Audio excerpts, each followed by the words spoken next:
Hey this is Palak Sharma from BDL city sector.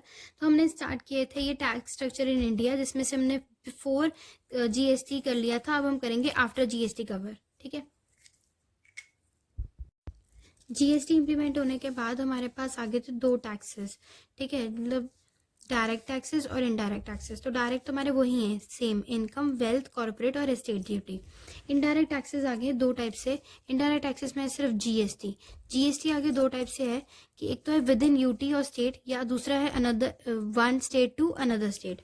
मतलब ये with in वाला है हमारा इंट्रा, ठीक है, और आउटसाइड है इंटर। ठीक है, इंट्रा के अंदर हमने क्या है, दो टाइप से करना है। एक है इंट्रा स्टेट और इंट्रा यूटी, और इंटर में भी हमने दो टाइप से करना है, इंटर स्टेट और इंटर यूटी।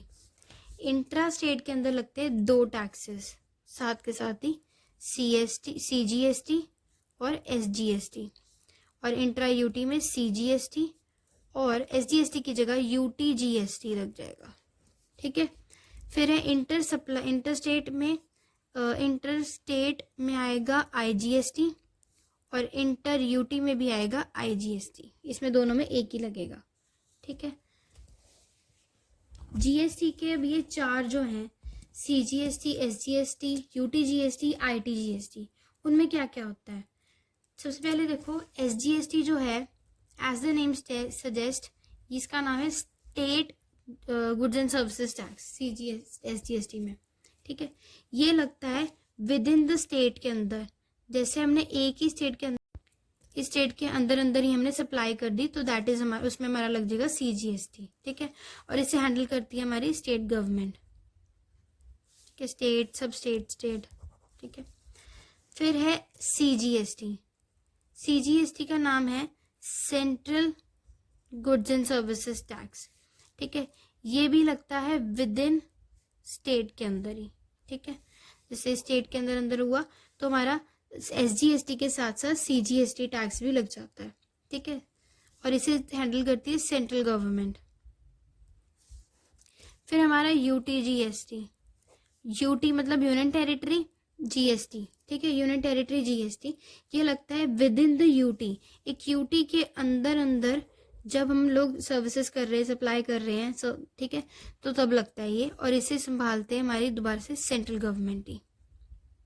ठीक है, लास्ट है हमारा IGST, इंटरगेटेड GST, मतलब ये लगता है इंटर स्टेट पे। ठीक है, इंटर स्टेट या इंटर यूटी पे, एक स्टेट से दूसरी स्टेट में या एक यूटी से दूसरी यूटी में पहुंचाने के लिए, सामान को सप्लाई करने के लिए, ये IGST लगता है हमारा। ठीक है, इसे संभालती है सेंट्रल गवर्नमेंट। सो हमने कर लिया कि GST के इम्प्लीमेंट होने के बाद हमारे टैक्सेस कौन कौन से थे और कैसे कैसे से थे। ठीक है, एक और चीज़ है कि जो GST है ना, वो टाइप ऑफ ट्रांजैक्शन के ऊपर डिपेंड करती है। लाइक हमारी ट्रांजैक्शन अगर सपोज स्टेट के अंदर अंदर हो रही है, ठीक है, तो हमारा CGST और SGST दोनों लगेंगे।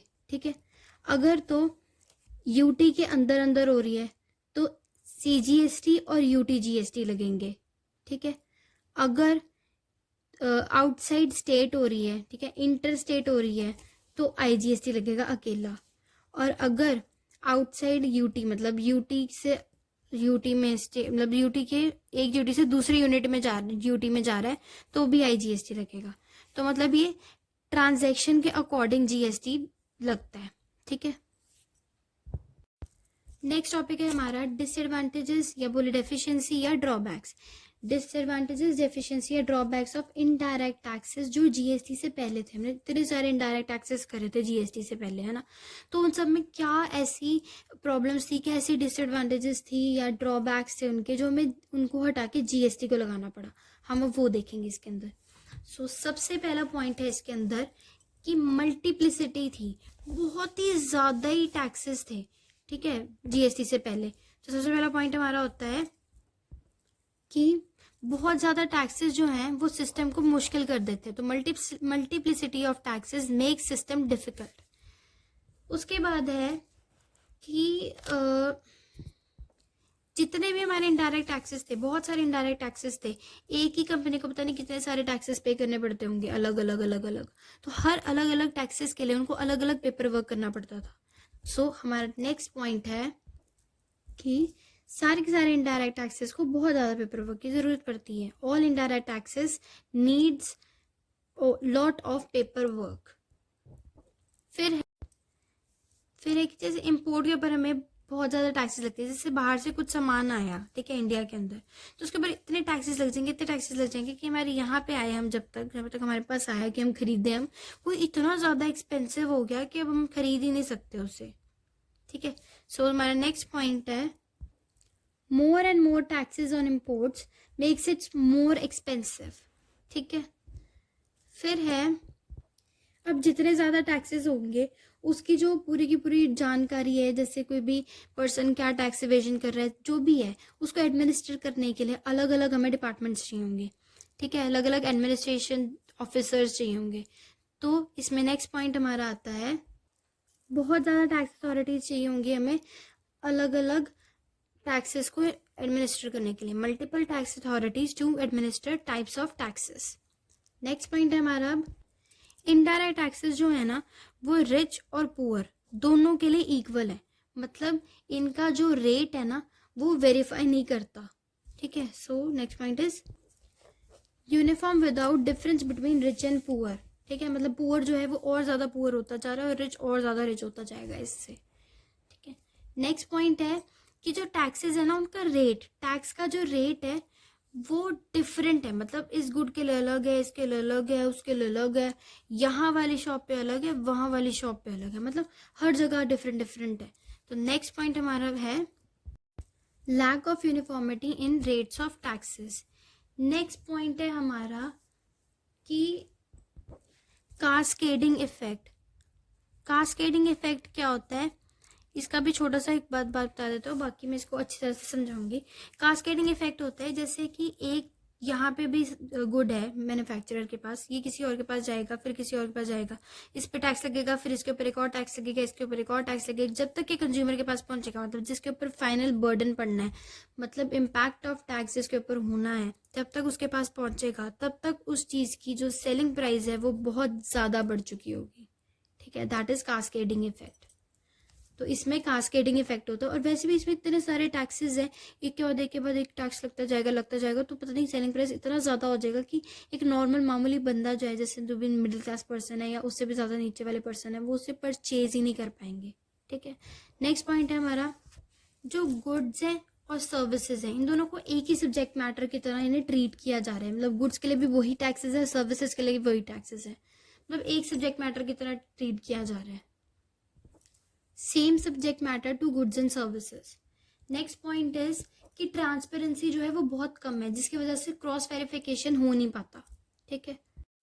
Lack of transparency due to which cross verification couldn't be done.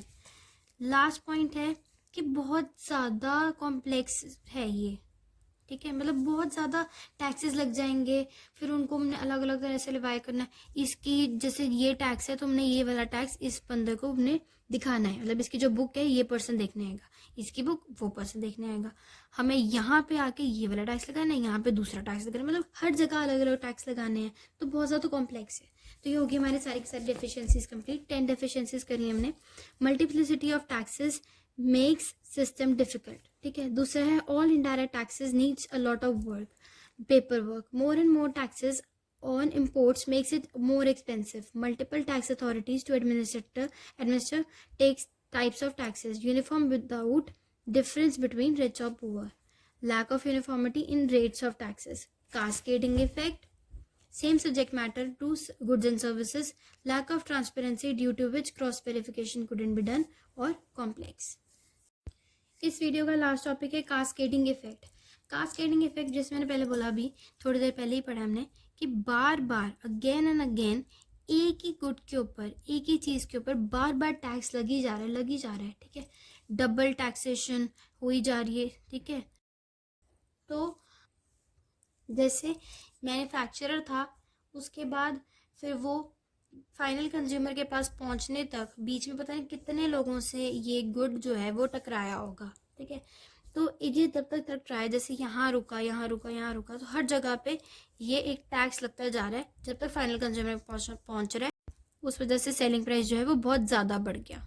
ठीक है, तो इसका एग्जाम्पल है जैसे रॉ मटेरियल हमने खरीदा, ठीक है, तो कुछ अमाउंट लगी, इस रॉ मटेरियल पे हमने टैक्स पे किया तो उसकी अमाउंट ऐड हो गई इसमें। ठीक है, फिर हमने मैन्युफैक्चर करा उस गुड को, तो उसके ऊपर कुछ कॉस्ट लगी। मैन्युफैक्चरिंग करते हुए हमने मैन्युफैक्चरिंग टैक्स पे किया, दैट इज एक्साइज ड्यूटी हम पे करते हैं, तो वो उसके लिए हमारी फिर ऐड होगी कॉस्ट। फिर उसके बाद हमने इस गुड को मैन्युफैक्चर करने के बाद होल सेलर को भेजा। ठीक है, इसमें हमने कोई गुड ऐड मतलब टैक्स तो लगी गया, होल सेलर को भेजा, होल सेलर ने आगे किसी को भेजा, उस पर इसने ये टैक्स थोड़ा सा टैक्स और इम्प्लीमेंट कर दिया क्योंकि उसने उसमें कुछ और ऐड किया। ठीक है, तो थोड़ा सा टैक्स लग गया। फिर उसने सेल्स करी एक बंदे ने, तो उस पर सेल्स टैक्स लग गया। फिर जाके हमारा बना सेलिंग प्राइस। तो कितना कुछ ऐड होके ये सेलिंग प्राइस बना, मतलब पहले जो गुड था वो कुछ प्राइस उतना नहीं था जितना बाद में सेलिंग प्राइस में हुआ है। सो कास्केडिंग इफेक्ट इतना ही है। So thank you so much for watching. Hope you like the video. If you like the video, do watch next videos too. Thank you.